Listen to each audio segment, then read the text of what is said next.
à tous, bienvenue sur Touchdown Actu, ici Plax pour le tableau noir de la semaine. Et si vous vous souvenez, si vous avez regardé, si vous avez été studieux, vous avez regardé tous les tableaux noirs de cette année, eh bien vous savez que le premier tableau noir de l'année était consacré à Chandler Jones, un défenseur des Cardinals, qui a réussi 5 sacs sur son premier match.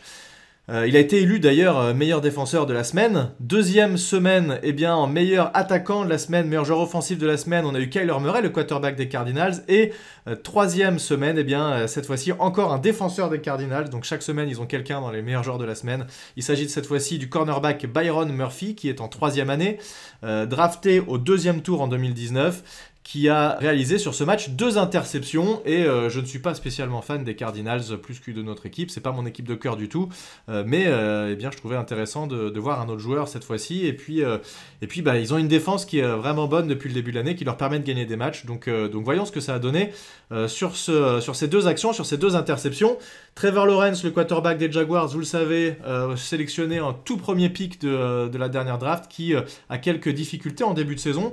De toute façon, c'est un peu l'eau de tous les quarterbacks rookies pour l'instant, ils ont tous un peu du mal. Il en est pour l'instant, Trevor Lawrence, à 5 touchdowns et 7 interceptions.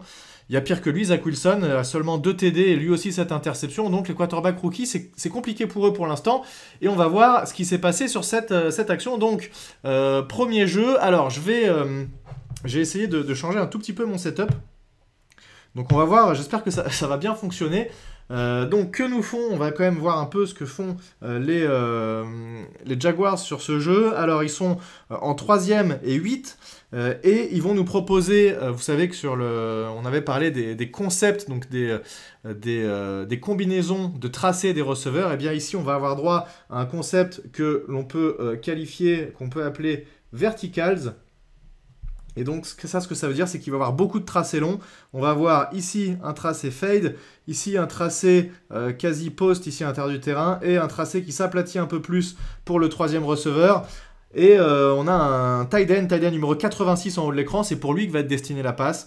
Il va nous faire un tracé ici, carré intérieur, sur la ligne de first down, donc le jeu va être pour lui et le but va être qu'il fasse cette réception sur la ligne de first down qui convertisse cette 3e et 8 pour qu'on se retrouve en première et goal avec les 3 autres attaquants qui vont essayer d'attirer la défense vers le fond du terrain. On a un dernier tracé mais qui n'est pas très important, c'est le running back qui reste ici en soupape de sécurité. Voilà, alors pour bien voir ce que fait la défense, on va avancer un tout petit peu l'action, ce sera plus facile puisque la caméra sera un tout petit peu plus reculée. Donc je vais, hop, on avance un peu, on va attendre que la caméra se recule un peu, comme ça on verra même le first down. On va voir exactement où il est. Hop, voilà, on voit le petit truc orange là en haut de l'écran. Alors, à ce moment-là de l'action, on voit à peu près ce que nous propose la défense des Cardinals. Et donc, on a ici une couverture de zone profonde pour les 2 safety, donc cover 2. Et c'est ce qu'on pourrait appeler une couverture, plutôt qu'une cover 2 classique, c'est une couverture Tampa, puisque en fait la différence avec une couverture 2 classique, c'est que le middle linebacker va avoir tendance à prendre un peu plus profond et venir couvrir, puisque vous savez que c'est une des zones faibles de la cover 2, c'est la zone entre les 2 safety. Eh bien, on va compenser en fait cette zone un peu faible par un middle linebacker, ici Zaven Collins, un rookie des Cardinals, qui peut venir compenser un peu cette zone un peu plus profonde, vraiment la zone un peu molle dans la défense. Il va prendre un petit peu plus profond, et les autres corners, eh bien c'est assez simple. On a 4 zones, zone ici, ici, là et là, donc ils se divisent le terrain en 4 voire 5 avec le middle linebacker, et leur but c'est évidemment couvrir au niveau de la ligne de first down. On le voit, elle est là, donc elle est à peu près ici, et ils vont dépasser un tout petit peu cette ligne en essayant, pourquoi pas laisser faire une réception en dessous de cette ligne-là et venir faire le plaquage avant, évidemment, que le receveur ne traverse la ligne. Et donc, on va avancer de nouveau pour voir ce qui se passe. J'efface ça. Regardez, je vous l'ai dit, c'est pour le tracé carré intérieur du tight end qui est en haut de l'écran. Là, il a fait son cut. Il est ici, notre tight end. Il a fait son cut et vous allez voir que le ballon est plutôt bien lancé par Trevor Lawrence. Il arrive dans ses mains, sauf que la réception, eh bien, n'est pas réalisée. Il cafouille un petit peu. Là, il relâche la balle et en essayant de la rattraper finalement, eh bien, il va faire un cadeau à Byron Murphy qui n'a plus qu'à récupérer ce ballon et réaliser l'interception, essayer de remonter un petit peu de terrain. Donc ici, Byron Murphy, qu'est-ce qu'il fait? Finalement, il fait que son taf. Il n'y a pas spécialement de receveur dans sa zone. Le tight end arrive, il est bien couvert et bien plaqué par un défenseur. Byron Murphy qui est là un peu en furet et qui profite du cafouillage et du ballon relâché par le tight end pour réaliser cette interception. Et derrière, alors quand même, c'est assez marrant puisque ça en fait c'est une faute, je ne sais pas si ça a été sifflé, mais il est évidemment interdit de faire un tacle comme au football hein, avec les pieds. Et en fait on ne peut pas plaquer avec ses pieds, mais c'est ici ce que fait le tight end. Vous voyez, il lève la jambe pour essayer de plaquer le défenseur, c'est complètement interdit. En tout cas voilà, le jeu finit pareil, c'est interception. N'empêche que grâce à cette petite faute, en fait, le Byron Murphy ne peut pas vraiment remonter, mais voilà, c'est interception, il va remonter 4-5 yards et il se fait plaquer. Direction le deuxième jeu pour la deuxième interception de Murphy. Sur cette deuxième action, les Jaguars vont nous proposer un petit trick play. Ils vont essayer de faire ce qu'on appelle un flea flicker. Alors, flea flicker, ça s'écrit comme ça. Je vais vous l'écrire. Hop.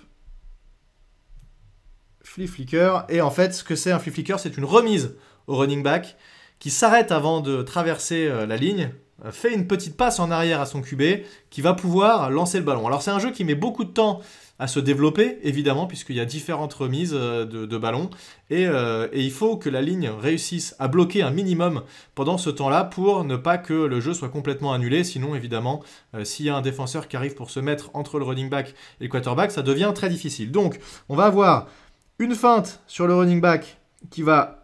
Enfin, c'est pas une feinte puisqu'il va récupérer le ballon. Il s'arrête. Le quarterback, entre-temps, qui a fait la feinte de hand-off, est venu se mettre ici derrière et va se retourner. Petite remise du running back pour son quarterback qui va ensuite faire une passe. Les receveurs, alors vous voyez qu'il y a une motion ici. On va venir se mettre...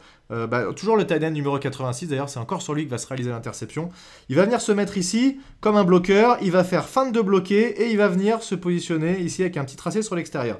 Les deux receveurs, ce qu'ils vont devoir faire, et vous le verrez, on va peut-être s'arrêter un tout petit peu à ce moment-là, ils vont feinter le bloc aussi. Ce qu'ils vont faire, c'est qu'ils vont venir au deuxième rideau. Ils vont faire semblant de bloquer. Idem ici, semblant de bloquer pour après repartir au fond, ici et là. Et le but, c'est de faire croquer les défenseurs, ici en l'occurrence les safety, pour que les safety rattaquent et aillent essayer de faire le plaquage, alors qu'en fait le jeu va se passer dans leur dos. Donc il y a 3 cibles ici pour Trevor Lawrence, et évidemment, comme on l'a dit, c'est extrêmement important que cette ligne offensive arrive à bloquer un minimum de temps pour que le jeu ait le temps de se développer. Alors, vous vous en doutez bien, ça ne va pas se passer comme prévu, puisque... il va y avoir une interception. C'est un petit peu compliqué de voir ce que fait la défense sur cette action, puisque ça va être un peu le bordel en fait. Donc, a priori, c'est possible que ce soit une cover 4, donc avec 4 défenseurs qui prennent des zones profondes, ici, là et là. J'en suis pas sûr à 100%, puisque vous allez voir que certains défenseurs vont rattaquer et croquer à la feinte, d'autres pas trop, et vont se retrouver en défense plutôt longue. Donc c'est possible que ce soit une cover 4, juste pour info également. On est en 2e et 6, donc pas forcément obligé de forcer une éventuelle passe, mais c'est pourtant bien ce qui va se passer ici. Alors le défenseur qui nous intéresse, Byron Murphy, il va se retrouver là. Il va dans un premier temps faire sa lecture et essayer d'attaquer un petit peu ici avec la feinte, mais il va rapidement se retourner. Vous allez voir qu'il va regarder qu'est-ce qui se passe dans son dos. Est-ce qu'il y a un receveur, quelque chose que je peux aller couvrir? Et il va vite venir se positionner ici sur le tracé du tight end, et on va voir ça tout de suite. On va avancer un tout petit peu. Alors, je vais couper ça. Hop.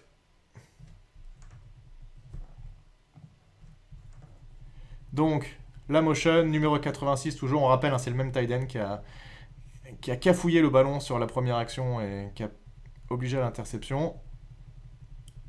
Hop, voilà, le snap est fait. Donc regardez là, les défenseurs, quarterback qui se retourne, qui respecte la course. Trevor Lawrence qui fait la remise. Donc on va pour défendre, sauf que...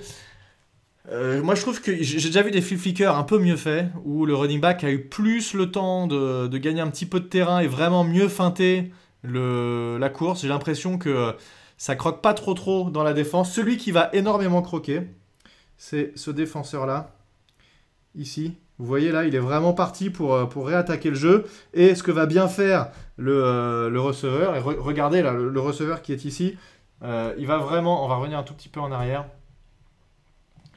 Vous allez voir qu'il va vraiment feinter de faire un bloc. Vous voyez là, hop, petit pas, il va faire comme s'il allait faire un bloc. Et finalement, il va passer dans le dos du défenseur, pardon. Et il va se retrouver complètement tout seul. Donc là, voilà, de l'autre côté du terrain, on a le running back qui a fait sa remise au QB. Le quarterback Trevor Lawrence qui a de nouveau le ballon en main. Alors là, ici, là, s'il a le temps de lancer, c'est complètement ouvert. À cet endroit-là du terrain, là, le receveur est complètement en avance et il a tout le terrain pour lui. Malheureusement, qu'est-ce qui va se passer?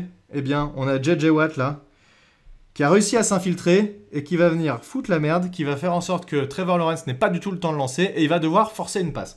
Donc le joueur qui va nous intéresser ici, on l'a dit tout à l'heure, c'est Byron Murphy. Là, il s'est retourné, il est en train de regarder qu'est-ce qu'il y a dans mon dos, qu'est-ce qui se passe, est-ce que j'ai un défenseur à couvrir ou pas. Il va très vite voir qu'il a un tight end ici qui est sorti et il va venir couper la trajectoire du ballon alors que Trevor Lawrence, complètement déséquilibré, va essayer de forcer un petit peu sa passe. Malheureusement, il n'a pas le temps. Vous voyez, il est en train de reculer là. Elle est très compliquée sa passe, hein, Lawrence là. S'il était bien sur ses appuis, alors déjà s'il était bien sur ses appuis, il aurait lancé la balle profonde, évidemment, puisqu'il avait le temps.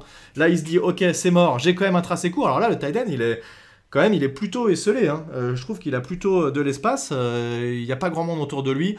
Mais malheureusement, vu que la passe n'est pas assez zippée, et ça c'est dû au fait qu'il est sous pression, le run c'est qu'il n'a pas le temps de bien se positionner et d'ajuster sa passe, et bien il se dit j'ai le temps, mais pas du tout. La balle est interceptée et c'est même un pick six puisque le défenseur va remonter tout le terrain et aller marquer un touchdown. Alors, ils étaient plutôt pas trop mauvais sur ce match, les Jaguars, qui, vous savez, ils ont quand même du mal depuis quelques années. Mais là, ils étaient en train de mener, d'ailleurs. Ils ont mené jusqu'au troisième quart-temps. Et malheureusement, c'est un peu la passe de trop et l'erreur de trop pour l'attaque qui va un peu vraiment relancer les Cardinals qui vont sur ce pick 6 repasser devant et qui ne lâcheront plus jamais jusqu'à la victoire finale. Ce qui est intéressant aussi de remarquer sur ce jeu, c'est que si vous vous souvenez, on avait vu donc sur le tableau noir il y a 2 semaines que les 5 sacs réalisés par Chandler Jones, eh bien, il y en avait certains qui étaient dus au fait que la couverture de passe était excellente et donc qu'il avait eu le temps d'aller plaquer le quarterback. Eh bien ici, c'est un petit peu l'inverse. C'est une interception qui est réalisée parce que la ligne défensive a réussi à mettre la pression sur le QB. Voilà. Donc c'est un travail d'équipe. Hein, c'est pas généralement, hein, on arrive à réaliser une belle action parce que nos coéquipiers ont eux aussi bien joué et ont permis de créer des failles dans l'équipe adverse. Et bien là, c'est ça. C'est J.J. Watt qui arrive à mettre la pression. D'ailleurs, on le voit là en haut de l'écran, il est en train de lever les bras. Qui met la pression sur le QB, qui oblige le quarterback à lancer la balle beaucoup trop vite. Et Byron Jones qui réalise sa 2e interception du match. Alors, il fait pas des jeux absolument incroyables sur ces 2 actions, Byron Jones. Il est là au bon moment, au bon endroit. Il profite des erreurs de l'attaque et il relâche pas le ballon et il réalise même un pick six. Donc voilà, très bien joué pour lui. Il est élu MVP défensif de la semaine et c'est mérité. Voilà, j'espère que ce tableau noir vous aura été utile et je vous dis à très bientôt sur Touchdown Actu. À plus tout le monde, ciao. 20, 5, touchdown!